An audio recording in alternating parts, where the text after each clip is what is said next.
ಈಗ ಜನರಿಂದ ಹೊರಪಡೆದು ಅಧಿಕಾರಕ್ಕೆ ಬಂದ ಕಾಂಗ್ರೆಸ್ಸು ಜನರ ಪಾಲಿಗೆ ಭಸ್ಮಾಸುರ ಆಗಿದೆ. ಜಮೀರೊಬ್ಬ ನಿಮಿತ್ತ ಮಾತ್ರ.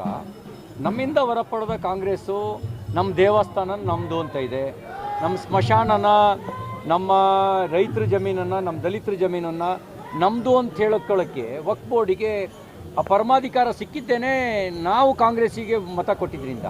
ಅಂದರೆ ವರ ಕೊಟ್ಟವರು ಜನ, ಶಿವನ ರೂಪಿಯಾಗಿ ವರ ಕೊಟ್ಟವರು ಜನ. ಶಿವನ ಹತ್ರ ವರ ಪಡೆದು ಶಿವನ ತಲೆ ಮೇಲೆ ಕೈ ಇಡಕ್ಕೆ ಬರ್ತಾ ಇರೋದು ಕಾಂಗ್ರೆಸ್ ಪಾರ್ಟಿ.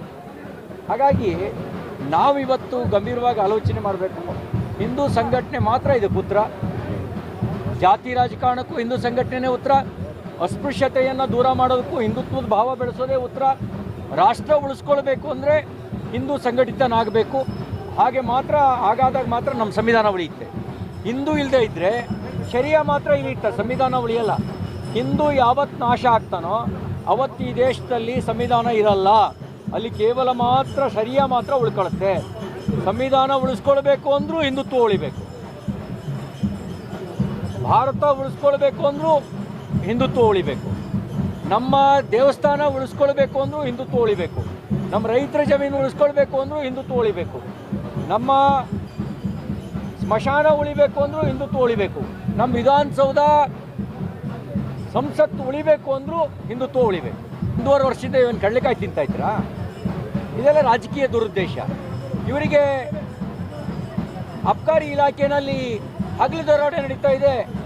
ಇಡೀ ಗುತ್ತಿಗೆ ಇದು ವೆಂಡರ್ಸು ಯಾರ್ಯಾರು ಬಾರ್ ಮಾಲೀಕರಿದ್ದಾರೆ ಅವರೇ ರಾಜ್ಯಪಾಲರಿಗೆ ಮುಖ್ಯಮಂತ್ರಿಗೆ ದೂರು ಕೊಟ್ಟಿದ್ದಾರೆ. ಇವರು ಸೀಡ್ಲೆಸ್ ಆಗಿದ್ದಾರೆ ಮುಖ್ಯಮಂತ್ರಿಗಳು, ಅವ್ರ ಮೇಲೆ ಆ್ಯಕ್ಷನ್ನೇ ತಗೊಂಡಿಲ್ಲ. ಅಂದರೆ ಈ ದರೋಡೆಯನ್ನು ನೋಡ್ಕೊಂಡೇ ಕೂತಿದ್ದಾರೆ. ವಾಲ್ಮೀಕಿ ಅಭಿವೃದ್ಧಿ ನಿಗಮದಲ್ಲಿ ಲೂಟಿ ಹೊಡೆದವ್ರ ಮೇಲೆ ಏನು ಆ್ಯಕ್ಷನ್ ತಗೊಂಡ್ರು? ಸ್ವತಃ ಮುಖ್ಯಮಂತ್ರಿಗಳ ಮೇಲೆ ಭ್ರಷ್ಟಾಚಾರದ ಆರೋಪ ಇದೆ. ಅವರೇ ಲೋಕಾಯುಕ್ತ ಎನ್ಕ್ವೈರಿ A1 ಇದ್ದಾರೆ, ಅವರೇ A1 ಇದ್ದಾರೆ. ಇನ್ನೊಬ್ಬರ ಮೇಲೆ ಆ್ಯಕ್ಷನ್ ತಗೊಳ್ತಾರೆ. ಮೊದಲು ಅವ್ರು ರಾಜೀನಾಮೆ ಕೊಟ್ಟು ಮೇಲ್ಪಂಕ್ತಿ ಹಾಕಿ. ಮೊದಲು ವಾಲ್ಮೀಕಿ ಅಭಿವೃದ್ಧಿ ನಿಗಮದಲ್ಲಿ ಲೂಟಿ ಹೊಡೆದವ್ರ ಮೇಲೆ ಆ್ಯಕ್ಷನ್ ತಗೊಳ್ಳಿ.